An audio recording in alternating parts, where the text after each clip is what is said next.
इस वीडियो के वायरल होने के बाद इंदौर में बीजेपी पार्षद जीतू यादव और वार्ड 24 के बीजेपी पार्षद कमलेश कालरा के बीच हुआ विवाद थमने का नाम नहीं ले रहा। अब कमलेश की शिकायत पर पार्टी ने जीतू यादव को बाहर का रास्ता दिखा दिया है। ये मामला बड़ा कैसे, ये आपको बता देते हैं। दरअसल बीते दिनों वार्ड 65 के पार्षद कमलेश कालरा और नगर निगम कर्मचारी के बीच हुए विवाद में वार्ड 24 के पार्षद जीतू यादव का नाम सामने आया। बताया जा रहा है कि कमलेश का जिससे विवाद हुआ वो जीतू यादव का आदमी था। इस विवाद के बाद कमलेश कालरा और जीतू के बीच बातचीत का ऑडियो भी वायरल हुआ, जिसमें जीतू कालरा से बदतमीजी से बात कर रहे हैं। हालांकि एमपी तक ऑडियो की पुष्टि नहीं कर रहा। इन सब विवादों के बाद शुक्रवार को 50 से ज्यादा बदमाशों ने पार्षद कमलेश कालरा के घर पर हमला किया था। हमले के बाद कमलेश कालरा ने भोपाल से लेकर दिल्ली पीएमओ ऑफिस तक इसकी शिकायत की थी और 12 आरोपियों को दबोच लिया। लेकिन जीतू यादव का नाम किसी बदमाश ने नहीं लिया कि इसमें उनका हाथ है। लेकिन भोपाल सीएम ऑफिस तक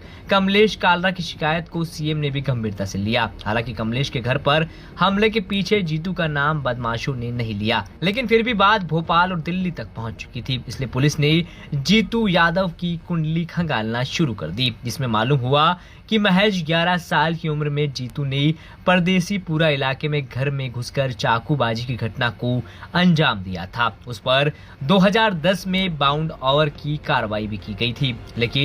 लेकिन इसके बाद जीतू यादव ने राजनीति में कदम रखा। 2017 और 2019 में मारपीट और प्रतिबंधात्मक धाराओं में जीतू पर केस भी दर्ज हुए और 2024 में 36 साल के जीतू यादव परदेसीपुरा इलाके में जुआ खेलते भी पकड़े गए। अब तक जीतू 3 बार जेल जा चुके हैं। पुलिस के मुताबिक 2019 से जीतू पर कोई केस दर्ज नहीं है, लेकिन 11 साल की उम्र से लेकर अब तक जीतू पर 11 मामले दर्ज किए जा चुके हैं। ये आपस में ही इनका विवाद था, एक दूसरे को जानते थे। घटनाक्रम हुआ और उसके बाद से पुलिस एक्टिव है और लगातार चीज़ों को चिन्हित कर रही है। कोई भी दोषी है उसे बख्शा नहीं जाएगा। ज्ञापन दिया गया था कल। ज्ञापन देना उनका लोकतांत्रिक अधिकार है और लेकिन पुलिस की अपनी प्रक्रिया है। प्रक्रिया के तहत जो भी व्यक्ति गलत है कानूनी रूप से और उसके एक्ट में क्रिमिनलिटी इन्वॉल्व है तो उसे बख्शा नहीं जाएगा। सर, इसमें क्या ये भी पता लगा जाएगा कि जो बदमाश उनको किसने निर्देश दिया था घर पर हमला करने का? ये सारी हमारी प्रक्रिया है, वो डीसीपी जोन 4 इसके बारे में विस्तृत तौर पे आपको बताएंगे। सर, जो अलग अलग ऑडियो जारी हुए हैं जिसमें पार्षद और एमआईसी मेंबर की बात होगी, क्या उसको भी जांच में रखा गया है कि जिस तरह से पूरा विवाद हुआ उसमें कई बार बोला गया कि तेरे घर से हटा ले या तमाम तरह की बातों का जिक्र? वो सारी चीज़ें हमारे विवेचना का पार्ट है। विवेचक हर पहलू को वरिष्ठ अधिकारियों के मार्गदर्शन पर उसको तराशेंगे, देखेंगे, साक्ष्य का कलेक्शन करेंगे और जो भी उसमें क्रिमिनलिटी इन्वॉल्व है उसके अनुरूप कार्रवाई की जाएगी।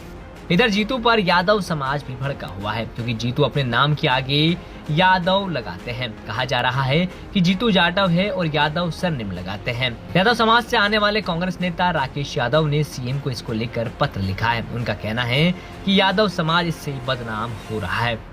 समाज तक क्या रोक है जो उपनाम उनके द्वारा इस्तेमाल किया जा रहा है, उसकी शिकायत आप दोनों के द्वारा की? देखिए, ये तो अब स्पष्ट हो गया है कि वो जिस समाज से आते हैं उन्होंने खुद स्पष्ट किया है। लेकिन मैंने मुख्यमंत्री जी को एक पत्र लिखा है कि अनेक लोग, लगभग 170 लोगों की लिस्ट दी है जिन्होंने संस्थाओं से, जो यादव समाज की संस्थाएं चलती हैं, उनसे जातिगत सर्टिफिकेट लेकर कलेक्टर ऑफिस से फिर जाति प्रमाण पत्र बनवाए हैं। इन लोगों की लिस्ट कई नौकरी में है, कई राजनीति में, कई अन्य कामों में।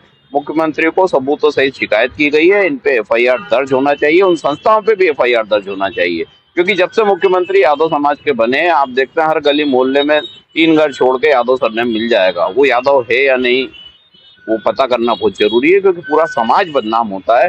पूरे देश में हमको शर्मिंदगी उठाना पड़ी, क्योंकि लोग ये पूछते थे बाहर से, अन्य शहरों से, कि यादव ऐसे होते हैं क्या।